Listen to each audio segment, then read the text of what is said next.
Mit navn er Simone Bennetsen. Vi rammer ind i min eksamensperiode, og i går der fik vi den sidste af de her standpunktskarakterer. Havde vi en caseopgave, vi skulle fremlægge i dansk i går, hvilket det gik egentlig meget godt. Men ja, i dag der får vi at vide hele vores standpunktskarakterer, hvad vi får i alle forskellige. Og vi trækker det fag, vi skal op i til eksamen. Så nu her der er eksamenerne meget tæt på. Jeg tænker bare, at I får lov at se lidt mit liv, sådan, mens jeg studerer, og hvordan det går her det sidste stykke tid af det her grundforløb 2. Jeg studerer UD Business inden for handel. Vi har fået standpunktskarakterer, vi har trukket. Vi trækker engelsk. Klokken den er 5, og det er mandag, der er den her uge, og så næste, der rammer jeg alle eksamener, og det her det er så en forberedelsesuge, så det er ved at komme rigtig tæt på nu. Klokken er 7:15, og jeg har fået spist morgenmad, kommet i bad, fået lavet sådan noget meget kort morgenmeditation og yoga, lagt make-up, og så går der ikke længe før jeg tænker, jeg skal til at tage i skole. 3, 2, 1.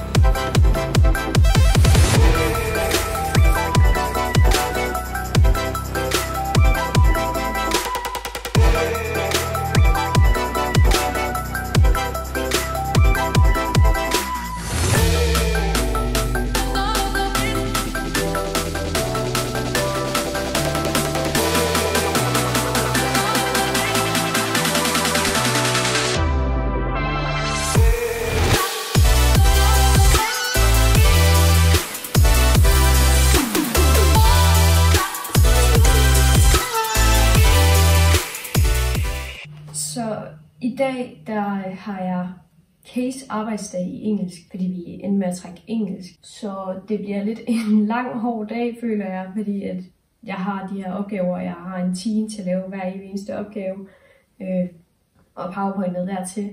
Og de skal kunne forklare dem i 10 minutter til hver ting, hvilket er ret lang tid, når man sådan kun har en team til at lære eller at lave den opgave. Så der er stadig lidt tid til, at jeg skal være i skole, så jeg prøver lige at rydde lidt op, fordi jeg har været ret stresset på det sidste, så min lejlighed er blevet lidt kaos.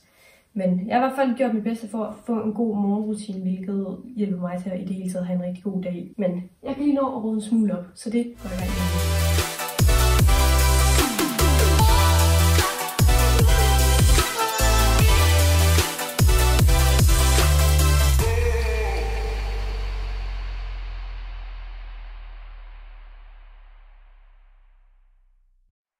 Jeg kan desværre ikke nå mere, så jeg er nødt til at tage afsted nu.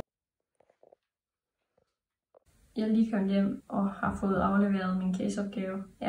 Vi gik i gang klokken 8, og nu er klokken 15:40. Så det var ret lang tid. Men nu er det gjort, og nu er jeg nødt til at lægge og slappe lidt af, fordi jeg går nok så meget i hovedet. Det er dagen efter, og min veninde hun kommer om ikke voldsomt længe, og jeg skal også lave lektier i dag, men jeg kan ikke lave lektier, hvis der er rodet og kaos i min lejlighed, hvilket der er, så jeg går i gang med at rydde lidt op.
Det er dagen før min eksamen.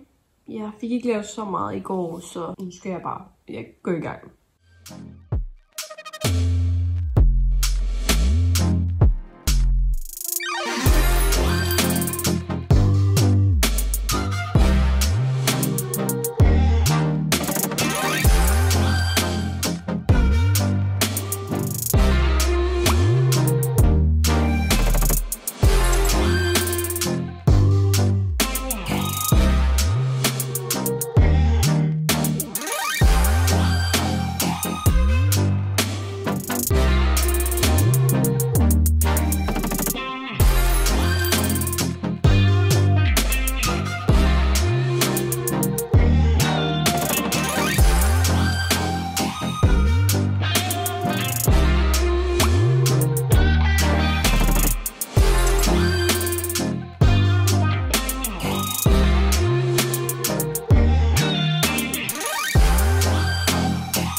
Klokken er 5, og det er min eksamensdag. Jeg er ikke rigtig klar lige nu. Jeg tænker, at jeg prøver at løbe en lille tur, fordi det plejer altid sådan. Hvis jeg har en god morgenrutine, så plejer jeg have en god dag, så...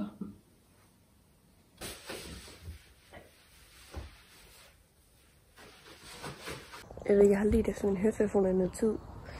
Jeg tænker, om jeg vil gemme dem udenfor. Så de har lagt her hele natten. Jeg er kommet hjem fra løbeturen, og jeg har været i bad og fået lavet min skincare. Jeg skal have noget morgenmad. Klokken er snart 7. Så har jeg øvet mig lidt. Jeg har lagt make-up. Nu er der ikke så længe til. Nu skal jeg lige have noget tøj på. Jeg kører med noget blå, fordi det skulle være symboliseret alt muligt godt i forhold til, at hvis man skal til både eksamen eller jobsamtale, det symboliserer eller andet. Det skulle være meget godt at have blå på.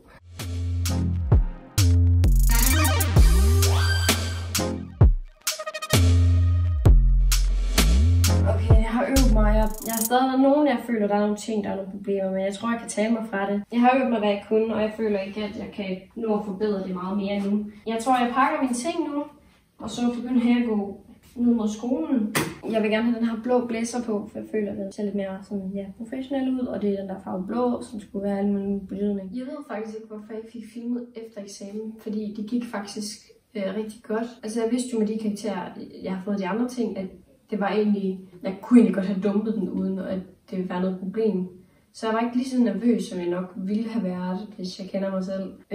Der var der en, der stillede mig alle de her mega svære spørgsmål. Sådan noget, som vi ikke engang har hverken haft noget om i den skoletid, jeg har været her, eller sådan, der var en del af opgaven. Hun stillede mig alle mulige svære spørgsmål. Og så, jeg kommer ud, og så går der ikke særlig længe, så bliver jeg kaldt ind igen, hvor hun så siger, hende sensoren, at hvis man kunne have fået højere end 12, så havde jeg fået 12 plus, men jeg måtte nøjes med 12-tal. Så det gik jo rigtig godt, kan man sige. Og jeg er ikke en, der kommer fra noget, hvor jeg har fået høje karakterer i mit liv. Jeg er ikke det, jeg vil kalde skoleklog. Hele min folkeskole har jeg blevet kaldt dum, handicappet og sådan noget, fordi jeg er mega overblind og har ADHD. Skolegang har været rigtig svært for mig, så det er virkelig fedt faktisk at prøve at komme op og prøve at få 12 og sådan noget. Så jeg er mega glad. Men der har faktisk gået nogle dage derefter, og nu er det i morgen, at jeg skal op til min USF, og det er om aftenen lige nu. I går var jeg til boksetræning. Det var den sidste for denne sæson i Grindsted. Nu sidder jeg egentlig og laver lidt lektier, og der går ikke særlig længe, så skal jeg ud og løbe en tur med en ven. Det er derfor, jeg sidder i sportstøj.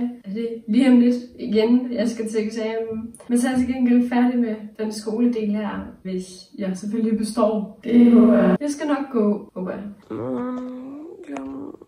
Så min arm er ringet. Jeg skal til eksamen om et par timer. Der er en time til, jeg skal op, og jeg ved ikke, jeg føler mig ikke rigtig klar. Jeg føler ikke, jeg kan tage mig sammen til at lave det fucking lektier. Jeg føler mig ikke klar, så jeg tænker, at jeg øver mig lidt nu. Jeg ved sgu ikke engang, hvad min mavefornemmelse er. For det er ingen sekund, jeg tænker, det skal nok gå. Og den tidspunkt, jeg tænker, jeg kan ikke tage mig sammen til at øve mig, så det bliver lort. Ja, nu prøver jeg at øve mig lidt.